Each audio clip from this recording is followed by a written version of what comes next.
Hello student, आप सभी को स्वागत है अपने YouTube channel time education point पर। आज हम क्लास 12 का केमिस्ट्री में 20 सबसे महत्वपूर्ण क्वेश्चन लेकर के आए हैं जो ऑब्जेक्टिव से संबंधित है। चलिए ये देखते हैं। फर्स्ट क्वेश्चन, कैलेमाइन जिसका सूत्र ZnCO3 होता है, यह किसका अयस्क है? कैलेमाइन जो है किसका अयस्क है? ऑप्शन ए में है Fe, ऑप्शन बी में है Zn, ऑप्शन सी में है Cu, ऑप्शन डी में है Mn। इसका right answer option number B है, जो Zn का यह अयस्क है। चलिए आते हैं प्रश्न संख्या 2 पर। ब्रांज निम्न में से किसका मिश्र धातु है? जो ब्रांज है वह निम्नलिखित में से किसका यह मिश्र धातु है? चलिए आइए देखते हैं। ऑप्शन ए में FeCu, ऑप्शन बी में CuZn, ऑप्शन सी में CuSn, ऑप्शन डी में है CuMnNi। इसका right answer option number C है, जो कॉपर और टिन के मिश्र धातु है। प्रश्न संख्या 3, नाइट्रोजन होती है, नाइट्रोजन जो हो वह कैसी होती है? ऑप्शन ए में रंगहीन, ऑप्शन बी में गंधहीन, ऑप्शन सी में रंगीन, ऑप्शन डी में ए और बी दोनों। तो इसका right answer option number D है, जो ए और बी दोनों। कहने का मतलब नाइट्रोजन जो है वह रंगहीन और गंधहीन दोनों होता है। प्रश्न संख्या 4 है, आवर्त सारणी के वर्ग 15 के तत्व को क्या कहते हैं? ऑप्शन बी नाइट्रोजन वर्ग, ऑप्शन ए है नाइट्रोजन वर्ग, बी में संक्रमण तत्व, सी में अंतः संक्रमण तत्व, ऑप्शन नंबर डी में है इनमें से कोई नहीं। तो इसका right answer option number A होगा, जो नाइट्रोजन वर्ग का यह तत्व है। और इस क्यों कहते हैं इसे नाइट्रोजन वर्ग का तत्व? क्योंकि आवर्त सारणी के वर्ग 15 का जो प्रथम तत्व है वह नाइट्रोजन है, इसलिए इसे नाइट्रोजन वर्ग का तत्व कहा जाता है। और इसमें कुल 5 ही तत्व हैं। कौन कौन है? एक नाइट्रोजन है, एक फास्फोरस है, एक आर्सेनिक है जिसे AS कहते हैं सिंबल है, एक Sb जिसे एंटीमनी, और एक Bi जिसे बिस्मथ कहते हैं। यह आवर्त सारणी के वर्ग 15 का तत्व है। प्रश्न संख्या 5, एंटीमनी पेंटाऑक्साइड जिसका सूत्र Sb2O5 होता है, यह निम्न में से किस अभिक्रिया को दर्शाता है? ऑप्शन ए विस्थापन, ऑप्शन बी वियोजन, ऑप्शन सी है उभयधर्मी, ऑप्शन डी में है संयोजन।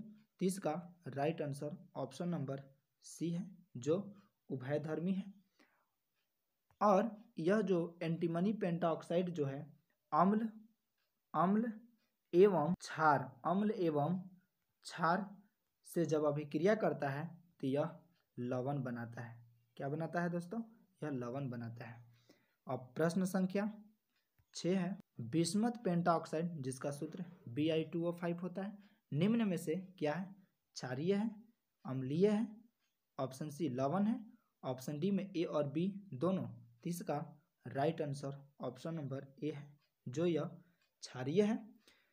जब बिस्मथ पेंटाऑक्साइड यानी Bi2O5 को जब कास्टिक सोडा NaOH, जिसे इसका सूत्र है कास्टिक सोडा का NaOH के साथ जब इसे द्रवित करने पर तो सोडियम बिस्मेथेट का निर्माण होता है। सोडियम बिस्मेथेट कहने का मतलब Na3BiO4, इसी को हम लोग सोडियम बिस्मेथेट कहते हैं। जब Bi देखते हैं रिएक्शन, Bi2O5 को 6 कास्टिक सोडा 6NaOH से जब रिएक्शन कराया जाता है तो सोडियम बिस्मेथेट निर्माण होता है, Na3BiO4 का निर्माण होता है। प्रश्न संख्या 7 है, किस विधि द्वारा अमोनिया का उत्पादन किया जाता है? अमोनिया NH3 का उत्पादन किया जाता है। ऑप्शन ए बर्कलैंड विधि, ऑप्शन बी हेबर विधि, ऑप्शन सी ऊर्ध्वपातन विधि, ऑप्शन डी इनमें से कोई नहीं। इसका right answer option number B है, जो हेबर विधि होगा।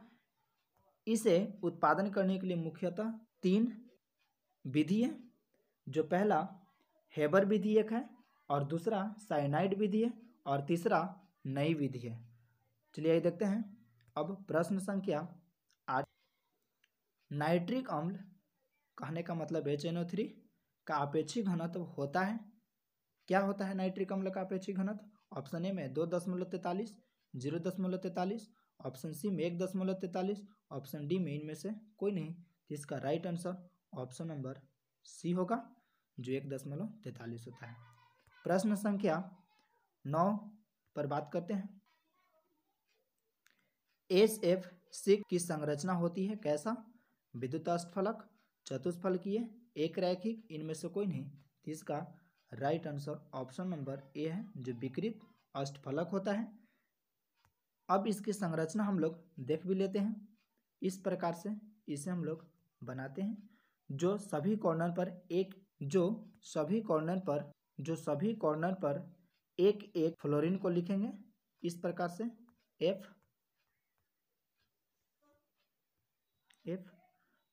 एफ जो है टोटल 6 है, इस प्रकार से एफ इधर भी लिखेंगे एक और एक ऊपर में, और मीडियन में एस को लिखेंगे एस। यह हमारा विकृत अष्टफलक का संरचना है। प्रश्न संख्या 10। XeO3 में Xe का प्रसंकरण होता है। जिसे हम लोग जेनान ट्राई ऑक्साइड कहते हैं। XeO3 को Xe का प्रसंकरण क्या होता है? ऑप्शन ए में है sp2, बी में 2sp2, ऑप्शन सी में sp, ऑप्शन डी में है sp3। इसका right answer option number D है, जो राइट आंसर है। प्रश्न संख्या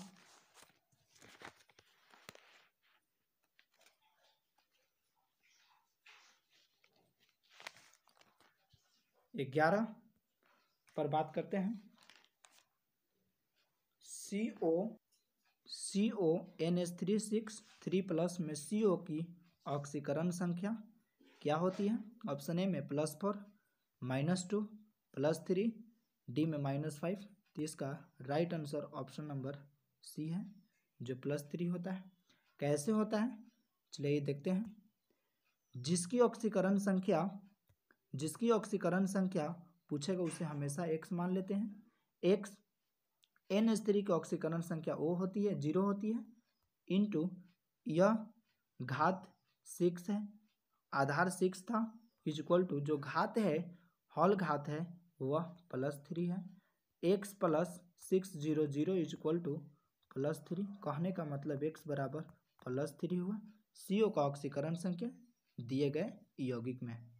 option number C right answer. प्रश्न संख्या 12। संक्रमण तत्वों का सामान्य इलेक्ट्रॉनिक विन्यास होता है। ऑप्शन ए में N-1 D1 से 5, बी में है N-1 D1 से 10 NS1, ऑप्शन सी में N-1 D1 से 10 NS0 से 2, ऑप्शन डी में है इनमें से कोई नहीं। तो इसका right answer option number C है, जो राइट आंसर होगा। चलिए देखते हैं।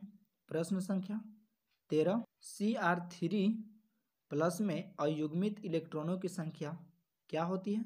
ऑप्शन ए में 3, बी में -3, सी में 5, डी में 4। तो इसका right answer option number A है, जो 3 होती है। प्रश्न संख्या 14। प्रथम कोटि की अभिक्रिया के वेग स्थिरांक की यूनिट इकाई क्या होती है? ऑप्शन ए में है मोल प्रति litre, 1/t, L litre mole प्रति सेकंड, मोल प्रति लीटर प्रति सेकंड। तो इसका right answer option number B होगा। इसे हम लोग टी यूनिवर्स भी लिख सकते हैं। प्रश्न संख्या 15। आर्हेनियस समीकरण है, निम्न में से आर्हेनियस द्वारा दिया गया समीकरण कौन है?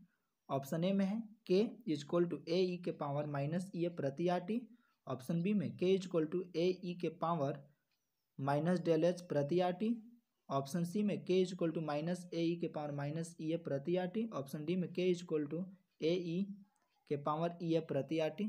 इसका right answer option number A होगा जो राइट आंसर है। प्रश्न संख्या 16, ताप बढ़ने पर अभिक्रिया का वेग क्या होता है? यदि अगर ताप को बढ़ाया जाता है तो अभिक्रिया का वेग क्या होता है? तो ऑप्शन ए में घटेगा कि बढ़ेगा, कि ए और बी दोनों, कि डी में अपरिवर्तित रहेगा। इसका right answer option number B है जो वेग बढ़ेगा। प्रश्न संख्या 17,